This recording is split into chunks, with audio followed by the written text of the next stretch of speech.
안녕하십니까. 한번 이 리뷰를 이전부터 한번 해보고 싶었는데요.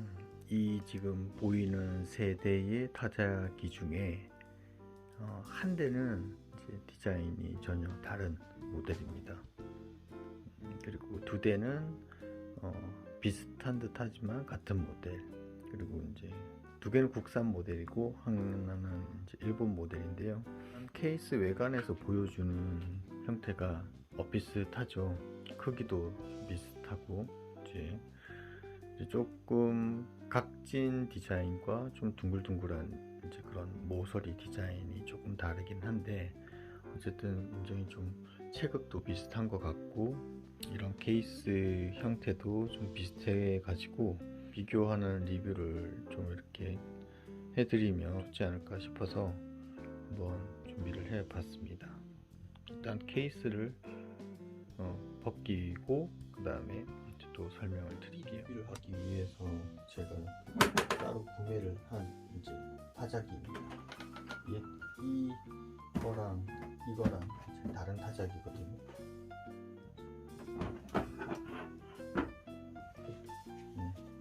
이게 70년대 생산된 브라더의 영 엘리트 타자기입니다. 그리고 얘는 클로버에서 나온 707DLX 모델이고, 얘는 클로버 나온 747F 모델입니다. 케이스 디자인도 비슷하고, 그리고 보시는 것처럼 또 굉장히 비슷하죠. 색깔도 이쁘고.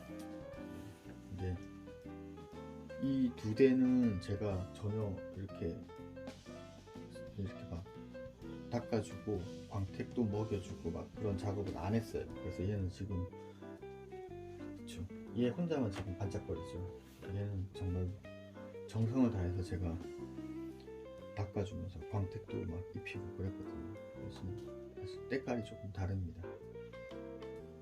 일단 케이스를 벗기기 전부터 케이스를 벗기고 난 후까지 외관상의 이제 차이점을 조금 보여드렸고, 이제 조금 자세히 보면서 하나하나 이렇게 좀 어떤 차이가 있는지 좀 설명을 한번 드려볼게요.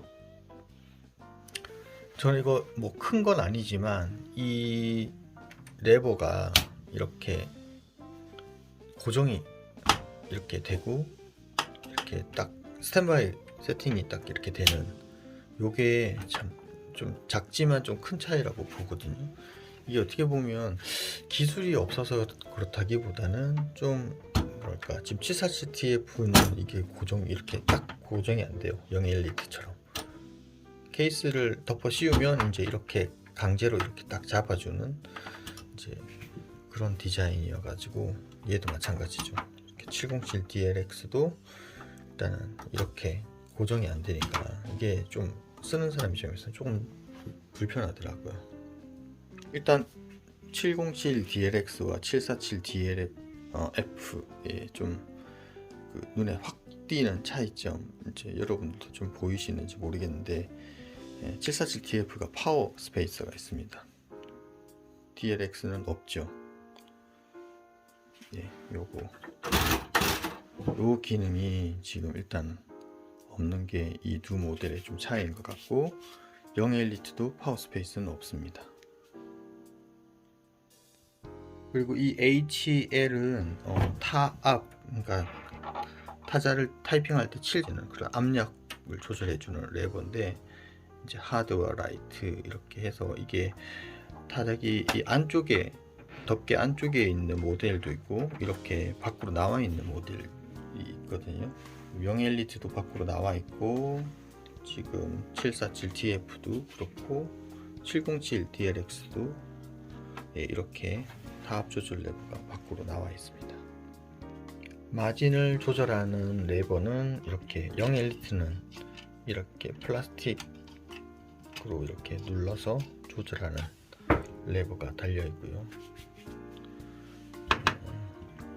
이 두 모델은 똑같이 금속으로 이렇게 레버가 걸려 있습니다. 자, 자, 줄 간격을 조절하는 레버입니다. 그렇게 해서 이렇게 제일 위쪽으로 올려놓으면 아예 줄 간격 설정이 안 되는 거고요. 그 다음에 이렇게 내려서 1, 2, 3단계의 조절을 줄바꿈 레버로 할 수 있습니다. 자, 747 레버, 747TF도 마찬가지거든요. 자, 그리고 0 엘리트 모델은 이렇게 표기가 되어 있어요. 1, 2, 3이 아니라 이렇게 설정이 안 되는 부분은 R이라고 표시가 되어 있고, 그다음에 일단 1과 2분의 1, 2 이렇게 표기가 되어 있습니다. 여기서 또 하나의 조금 차이점을 제가 발견했는데, 그게 뭐냐면 이렇게 줄바꿈 설정이 이제 되어 있을 때는 이 둥글대를 돌리면 이렇게 기어가 물리는 따따따따따따 소리가 나죠. 근데 이렇게 줄바꿈 설정을 안 하는 R에다가 두면 소리가 나지 않습니다. 부드럽게 됩니다. 그래서 종이를 끼울 때는 이 설정을 안 해놓고 이렇게 R 상태에서 놓고 이제 급지를 해주고 둥글대를 돌리면 굉장히 편하게 종이를 끼울 수 있게 이렇게 디자인이 되어 있습니다. 저 기능을 0 엘리트에서 발견하고 747도 혹시 그러지 않을까 제가 기대를 가지고 해봤는데, 이거는 그렇게 되지 않습니다. 이런 차이점이 있네요. 이게 브로더와 크로버의 차이인지 모르겠습니다. 제일 마진 설정이 안 되도록 제일 위로 올려도 소리가 납니다. 아쉽네요. 그리고 747TF DLX 707 DLX는 둥글대 뒤에 이렇게 급지를 받쳐주는 받침대가 이렇게 손으로 이렇게 직접 눌러서 이렇게 정말 말 그대로 수동으로 이렇게 올려줘야 되는 디자인이라면 0 엘리트 모델은 자동입니다. 이 버튼을 눌러주면 이렇게 자동으로 탁 올라오죠. 요거 별거 아닌 것 같지만 굉장히 사용할 때 편리하기도 하고 또 그냥 은근히 기분이 좋습니다. 이거.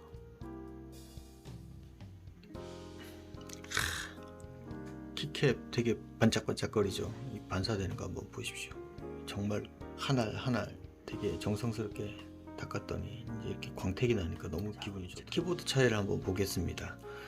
좀 키캡이 굉장히 좀 두껍고 높습니다. 0 엘리트는. 그래서 이렇게 또 누를 때 이렇게 좀 쑥 들어가는 그런 느낌.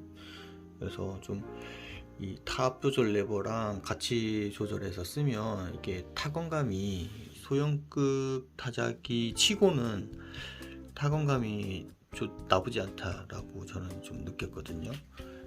그리고 지금 747TF 같은 경우는 키캡이 지금 보시는 것처럼 조금 상대적으로 0 엘리트보다는 조금 키캡이 낮습니다. 좀 작고, 마찬가지로 707TF도 마찬가지. 그리고 시프트를 쓸 때 방식인데, 이제 똑같이 얘는 이 새 모델은 세그먼트가 움직이는 게 아니라 이 캐리지 둥글대가 이렇게 올라가는 방식입니다. 시프트를 누르면 이렇게 둥글대 자체가 올라가죠. 업다운 이렇게 되는 방식이죠. 그리고 이 747DF하고 DLX는 조금 비슷한데 조금 다릅니다. 이렇게 캐리지가 완전히 들려서 올라가는 게 아니라 앞쪽만 들리면서 이렇게 올라가죠. 이렇게. 얘도 마찬가지고요.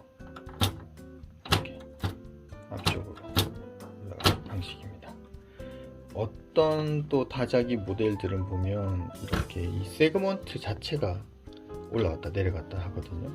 그래서 조금 이제 인자를 하는 방식이 차이가 있는데, 뭐 수리하시는 분들도 그렇고 뭐 제가 써봐도 그렇고 이렇게 둥글대가 이렇게 움직이는 이 방식은 좀 장시간 타자를 할 때 이제 손목에 좀 피로감을 더 많이 준다고 그러더라고요. 그래서 이 방식보다는 이제 세그먼트가 오르락내리락거리는 그 방식을 좀 더 이렇게 좀 선호한다고 해야 될까? 사람들마다 또 취향의 차이는 있겠지만 어쨌든 저는 개인적으로는 이 시프트 눌렀을 때 세그먼트가 작동하는 그 방식이 좀 더 편했던 것 같습니다. 그리고 또 일단 키보드에서 보이는 또 차이점은 지금 그 탭 키가 없습니다. 0 엘리트는. 그런데 747TF 모델은 파워 스페이스도 있으면서 이렇게 탭 키가 빨간색 키가 지금 들어가 있죠. 그리고 707DLX는 파워 스페이서도 없고 탭 키도 없습니다. 설정 마진을 나중에 끝에 갔을 때 풀어주는 이 키는 이렇게 표시가 되어 있습니다. 똑같이 이렇게 디자인이 되어 있죠. 그런데 좀 엘리트는 이렇게 되어 있습니다. 마진 풀어주는 키.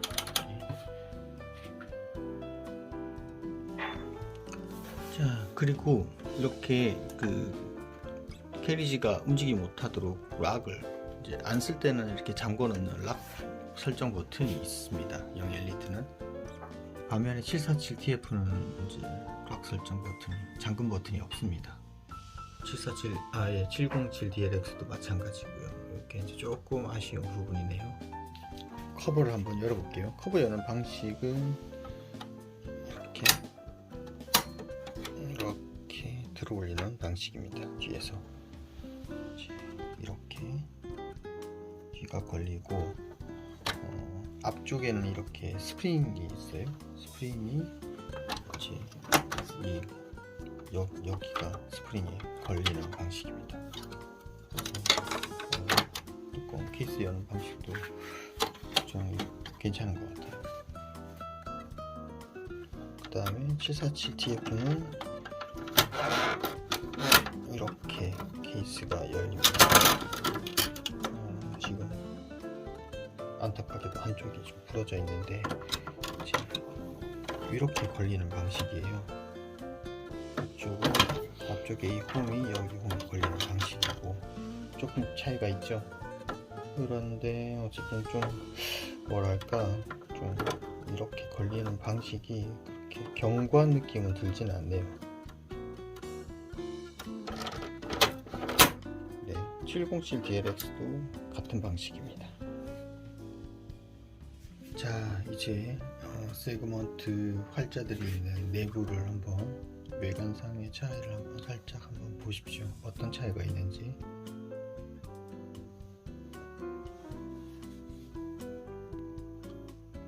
일단 여기는 리본이 없어서 차이가 확 이렇게 드러나 보일 것 같은데 리본 스풀이 고정되는 이 기둥 보이시죠? 이 플라스틱입니다. 이거 여기도 플라스틱이고요.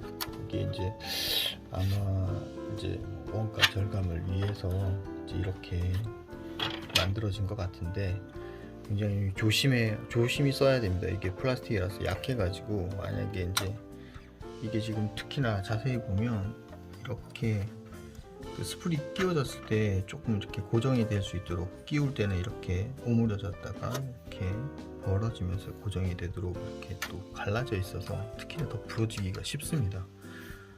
그래서 이렇게 정말 쓸 때 좀 조심해야 되고요. 리본을 끼우면 이제 이렇게 되는 거죠.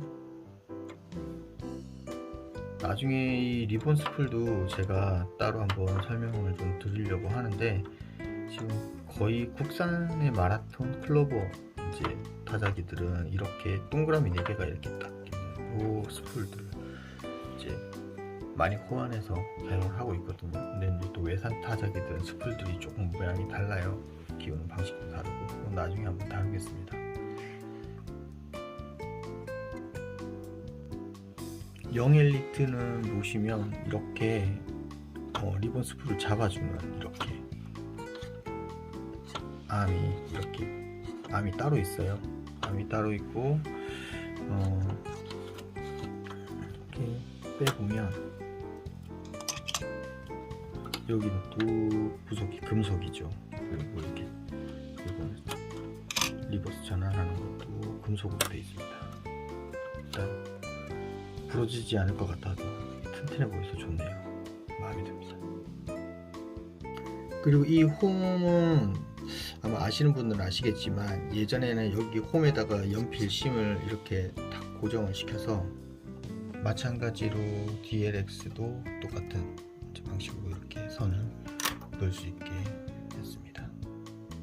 또 어떤 모델은 보면 이 리본을 걸어주는 이 부분도 심지어는 플라스틱으로 되어 있는 것도 있습니다. 굉장히 부러지기 쉽게. 여기가 그나마 금속으로 되어 있네요.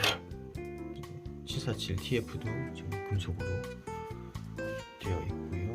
네. 011도 이렇게 금속으로 튼튼하게 제작이 되어 있습니다. 종이를 끼워 볼 텐데 아까 설명드린 대로 R 모드로 놓고 이렇게 종이를 끼우면 이렇게 부드럽게 잘 들어갑니다. 드드득 이렇게 기아 물리는 소리가 나지 않고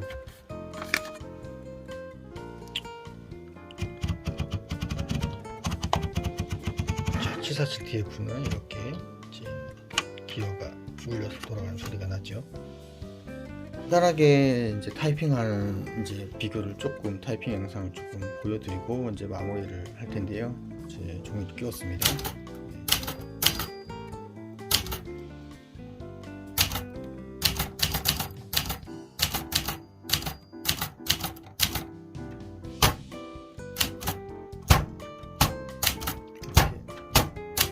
게리시 전체가 올라가기 때문에 시프트를 많이 쓰게 되면 아무래도 더 시끄러워요. 소리도 많이 나겠죠. 그리고 이게 뭔가 좀 이 타이핑이 누르는 감이 좀 탄탄하다고 할까? 지금 제일 가볍게 지금 해놨는데 H를 누르면 조금 뻑뻑한 느낌이 이제 들고 힘을 조금 더 줘서 눌러야지 타이핑이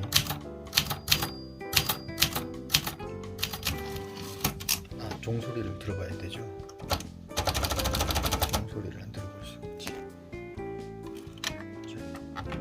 마진 설정을 해 놓으면 자 이렇게 종소리가 납니다. 아주 종소리 좋네요. 747TF도 이제 타이핑을 간단하게 보여드리면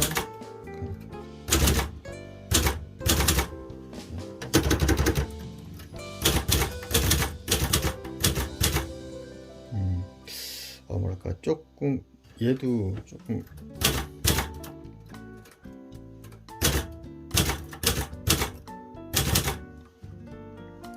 그렇게 가볍지만은 않은 느낌입니다. 그래서 747 크로버의 타건감을 좋아하시는 분들도 꽤 많은 걸로 알고 있고, 네, 저도 나쁘지 않습니다.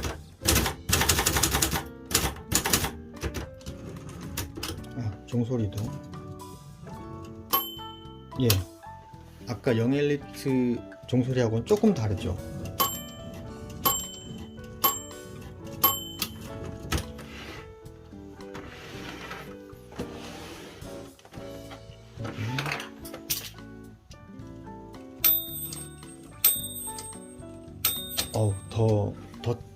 더 높은 고음이 나네요. 얘는 조금 둔탁하네요. 바로 비교를 해보니까. 네, 하여튼 간단한 타건감은 요 정도로 조금 짧게 리뷰를 하고, 오늘은 이렇게 타이핑을 비교하기 위한 이제 리뷰는 아니었기 때문에 간단하게 타이핑만 좀 보여드렸습니다. 이렇게 동급 비슷한 이제 그 국산 타자기하고 또 이렇게 외국 타자기긴 하지만, 외산 타자기긴 하지만 이제 체급이 비슷하고 디자인도 좀 비슷해서 비교를 해봤습니다. 일단 타자기 고르시는 분들한테는 조금 도움이 됐으면 좋겠고요. 또 다음에 또 다른 또 리뷰 영상 가지고 한번 또 준비를 해 보겠습니다. 감사합니다.